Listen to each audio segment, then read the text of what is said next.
Assalamualaikum warahmatullahi wabarakatuh. Halo teman-teman, bagaimana kabarnya hari ini? Semoga di masa pandemi ini kalian tetap sehat ya. Ingat jaga kesehatan.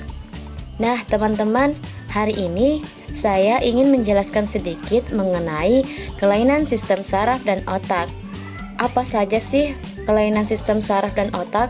Jangan kemana-mana ya teman-teman, selamat menyaksikan video selanjutnya.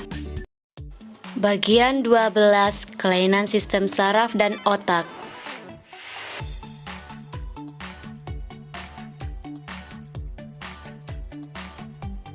Pengertian gangguan sistem saraf dan otak. Gangguan sistem saraf dan otak adalah kerusakan yang terjadi di otak atau saraf pendukung otak, ataupun keduanya, sehingga memengaruhi fungsi saraf dan otak. Sistem saraf adalah sistem penghubung yang sangat kompleks yang dapat mengirim dan menerima informasi dalam jumlah besar secara bersamaan. Jenis kelainan otak dan sistem saraf. Autisme.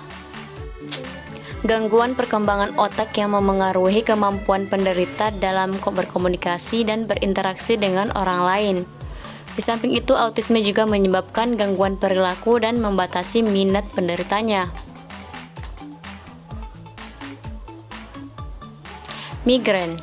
Migrain adalah penyakit kepala yang terasa berdenyut dan biasanya terjadi pada satu sisi kepala saja.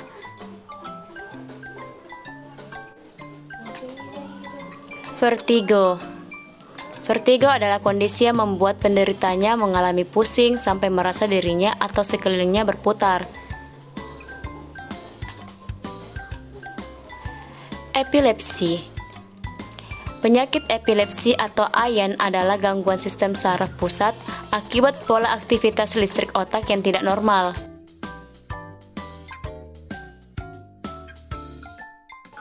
Parkinson.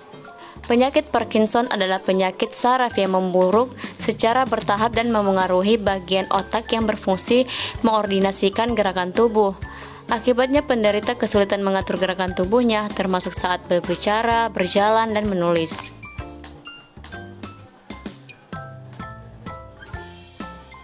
Stroke.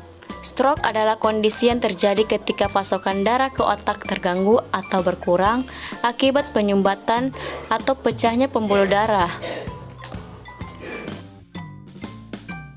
Ensefalopati. Ensefalopati adalah istilah yang mengacu pada kelainan struktur atau fungsi otak akibat suatu kondisi atau penyakit.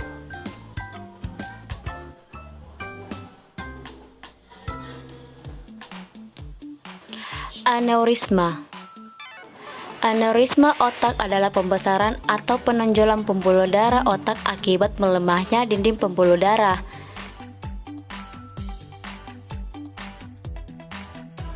Hidrosefalus.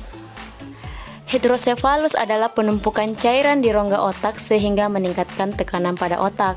Pada bayi dan anak-anak, hidrosefalus membuat ukuran kepala lebih besar. Skizofrenia. Skizofrenia adalah gangguan mental yang terjadi dalam jangka panjang. Gangguan ini menyebabkan penderitanya mengalami halusinasi, delusi, kekacauan berpikir, dan perubahan perilaku.